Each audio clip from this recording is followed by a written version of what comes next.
Welcome to 24-Hour Sports. Don't forget to like, comment, and subscribe. And if you're here, you're probably wondering if you've been following the 49ers. Your question in this title: how could the 49ers possibly have holes in the best defense in the league? Well, I'm here to talk about it. I was watching this game, getting ready just to look at, does Dallas really have a chance? And my short answer is yes, there is a chance. But the first thing they have to do is run the football. The second thing they have to do is look at some of these coverages against certain looks that the 49ers like to hold their hats on, and look at how they can attack that. First thing I want to say is over 60% of the times we can account for the San Francisco 49ers to run Tampa 2 against a 3x2, or better known as an empty look. What this does, all of their coverages are tempered around the fact that we're expecting Nick Bosa and that defensive line to get home. So really, the deep shots are never going to honestly be there. When you have them, you have to take them. And when Geno Smith had them, I didn't think that he took them to the best of his ability. This is inviting to flat routes, curls, stops, things like that. Just let the linebackers or corners come up and make tackles. And that's the first thing I had to address, because that's going to be important as we get later into the video. But right here, this is a red flag for San Francisco. I've seen Hufanga and their other safeties sometimes have bad eyes. I don't know if that's them expecting the pressure to get home, or are their eyes really that bad. Right here, we got a cover 3 look, and we see how these 3 receivers, it's 3x1, but the number 2 receiver gets a free release up through the seam. And Geno Smith, he doesn't hit this ball. I want you to watch number 88 on this play. It's a clean pocket.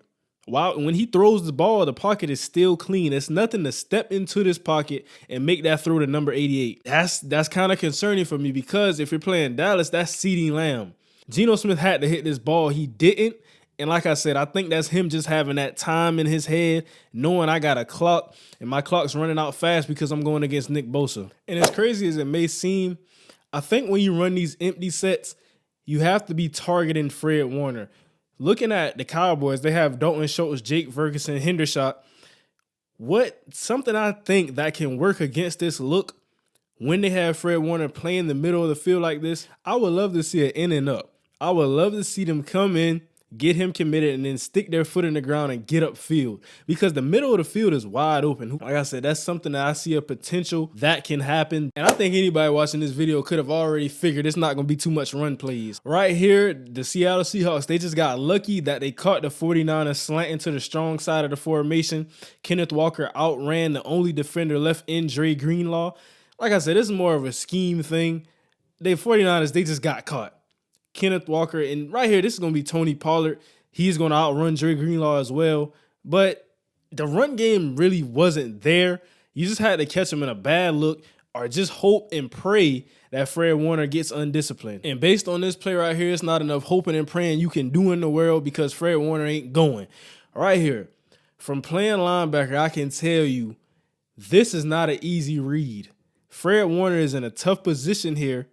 We got the center blocking down to the left. We got the guard and the tackle pulling to the right.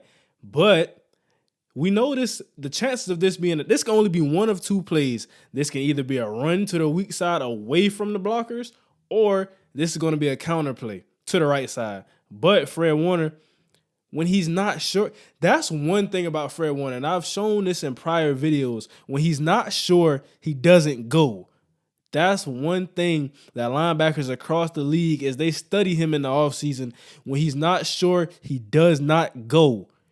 Right here, like I said, we got the running back to the right. This could be a quarterback wrap with Geno Smith. This could be a counter. He could stick his foot in the ground and come back. But Fred Warner, I'm not sure. Because it can be all of these things, I'm going to just sit patient. He's not even moving right now. He's not even moving. Once he see that ball in Kenneth Walker's hands, then he reacts. Like I said, Kenneth Walker is a fast back. He gets some yardage on this, but Fred Warner is still able to make that play. Discipline, this is not how you want to attack the 49ers run game. For the Cowboys, it just has to be a hat on a hat. They have to out-physical and out-man the 49ers rather than trying to scheme something fancy up. And this is important. This is very, very important, because for the Cowboys, Like I said, the 49ers, they're technically sound. So your way of beating them is having to expose when they're wrong. If anybody on the 49ers defense makes an error, you have to exacerbate that error. Don't allow them to get to the sideline and say, dang, I got to be better on that play. Dang, I got to get to my spot quicker. No, it's no getting to the spot quicker. If you're wrong, we're exposing that. We're attacking that right here, right now. And I think Dak Prescott is a better quarterback than Geno Smith. I think Dak Prescott is going to read the entire field if he has time. I believe his line is pretty solid. It's going to be a battlefield in the trenches. I guess this is their version of the smash concept. It's not typical where we see number one running the flat route and number two running the corner. Right here we have number one running the corner and number two showing late to that flat. I don't think that Geno Smith should have hit number one right here. I believe he made a pretty good decision. Like I said, this the point in the game where it was already over. You know, you're just playing for confidence, playing for next year. But to say that, I think smash concept is how you have to attack this. Like I said, over 60% of the times when you come out in 3x2 empty sets, San Francisco, they're going to run Tampa 2. So with that being said, we have to get our number one receiver or our slot guy on this safety. CeeDee Lamb. I think he can make a lot of plays against this. If I'm the 49ers, I really want to be thinking about how I play against empty this week because CeeDee Lamb matched up against Ward or Hufanga, I don't like that matchup. I think he'll embarrass one of them and end up getting a wide open touchdown. So it's going to be interesting to see. It's all a chess match. But right here, I think these were the holes that I saw from the Seahawks game. Don't forget to subscribe. Thank you for watching.